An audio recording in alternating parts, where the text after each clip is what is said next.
Hi അസ്സാം വലൈക്കും പ്രിയമുള്ള കൂട്ടുകാർക്ക് എല്ലാവർക്കും തസ്ലീസ് ടീം എന്ന എൻ്റെ ചാനലിലേക്കും ഇന്നത്തെ വീഡിയോയിലേക്കും സ്വാഗതം. ഇന്നത്തെ വിശേഷം എന്താണെന്ന് വെച്ചാൽ എൻ്റെ ഉമ്മയും മൂത്തമ്മയും അമ്മായിയും ഒക്കെ ഉംറയ്ക്ക് പോകുന്നുണ്ട്. അപ്പോൾ നമ്മൾ വിചാരിച്ചു പള്ളിയിൽ നിന്ന് ഉസ്താദന്മാരെയൊക്കെ വിളിച്ചിട്ട് ഒരു കുഞ്ഞു മൗലൂദ് കഴിക്കാമെന്ന് കുറച്ച് ബന്ധുക്കളെയൊക്കെ വിളിച്ചു. അപ്പം അതാണ് എൻ്റെ കൂട്ടുകാർക്ക് ഷെയർ ചെയ്യുന്നത്.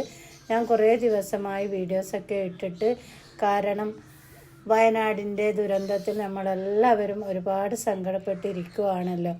ഇനി അങ്ങനത്തെ ദുരന്തം പടച്ചോൻ നമുക്ക് ആർക്കും തരല്ലേ എന്ന് നമുക്കെല്ലാവർക്കും മനമൊരുകി പ്രാർത്ഥിക്കാം. അപ്പം എന്താ പറയുക, നമ്മുടെയൊക്കെ ജീവിതം ഇനി അത്രയേ ഉള്ളൂ. അപ്പം എന്താ പറയുക, സന്തോഷത്തോടെയും സമാധാനത്തോടെയും നമുക്ക് പഠിച്ചവൻ സന്തോഷവും സമാധാനവും തരട്ടെ എന്ന് നമുക്ക് പ്രാർത്ഥിക്കാം. എല്ലാവരും എന്താ പറയുക, വയനാടിന് വേണ്ടി നമ്മളെല്ലാവരും ദുഃഖത്തിലാണ്. അപ്പം അവിടെ ഇപ്പം കുറച്ച് ആവശ്യങ്ങളൊക്കെ ഉണ്ട്. എല്ലാവരും നമ്മളാൽ കഴിയുന്ന എന്തെങ്കിലും സഹായങ്ങളൊക്കെ ചെയ്ത് കൊടുക്കുക. അപ്പോൾ ഇന്ന് അങ്ങനെ ഒരു ചെറിയ മൗലൂദായിരുന്നു. അപ്പോൾ ഞാൻ എൻ്റെ കൂട്ടുകാർക്ക് ഷെയർ ചെയ്യുകയാണ്. അപ്പോൾ ഫുഡൊക്കെ ഉണ്ടാക്കുന്നുണ്ട്. എൻ്റെ ആങ്ങളയും ആപ്പയും ഒക്കെയാണ് ഫുഡൊക്കെ ഉണ്ടാക്കുന്നത്.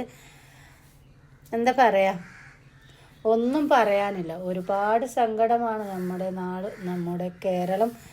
ഇന്ന് അർജുനെ കാണാതായി. അത് ഇങ്ങനെ തുടർന്നുകൊണ്ട് നിൽക്കുമ്പോഴാണ് പിന്നെ നമ്മുടെ വയനാടിലെ ഉറങ്ങിക്കിടക്കുമ്പോൾ ഒരു നാട് തന്നെ ഇല്ലാതാകുന്നെന്ന് പറയുമ്പം അതിൽ ഏറെ സങ്കടം പിന്നെ എന്താ നമുക്കൊക്കെ ഉള്ളതല്ലേ.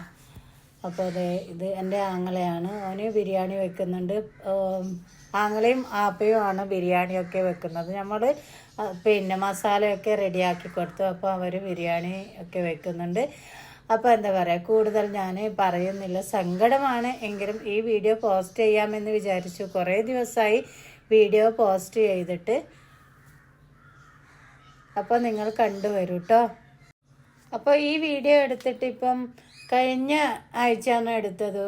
ഒരാഴ്ച കഴിഞ്ഞു. എനിക്ക് പോസ്റ്റ് ചെയ്യണോ ഇങ്ങനെ വിചാരിച്ചിങ്ങനെ ഞാൻ നിൽക്കുകയാണ്. അപ്പോൾ നമ്മുടെ ചാനലിൽ വീഡിയോ പോസ്റ്റ് ചെയ്യാൻ നിൽക്കുമ്പം അതും മോശമാണ്. അതുകൊണ്ടാണ് ഞാൻ ഇന്ന് ഈ വീഡിയോ പോസ്റ്റ് ചെയ്യാമെന്ന് വിചാരിച്ചത്. അപ്പോൾ നമ്മളെ അടുത്തുള്ള അയൽവാസിയുണ്ട്. ആപ്പാക്കും പിന്നെ ആങ്ങൾക്കും ഹെൽപ്പിന് വേണ്ടിയിട്ട് അരിയൊക്കെ കഴുകിക്കൊണ്ടിരിക്കുന്നത്. എൻ്റെ ആങ്ങൾക്ക് ഒരു ചാനലുണ്ട്, ഉപ്പയും മക്കളും എന്നാണ് അവരുടെ ചാനലിൻ്റെ നെയിം. എൻ്റെ ഫോളോവേഴ്സൊക്കെ അവരെയും സപ്പോർട്ട് ചെയ്യണം. അപ്പോൾ നിങ്ങൾ കണ്ടുവരൂ കേട്ടോ.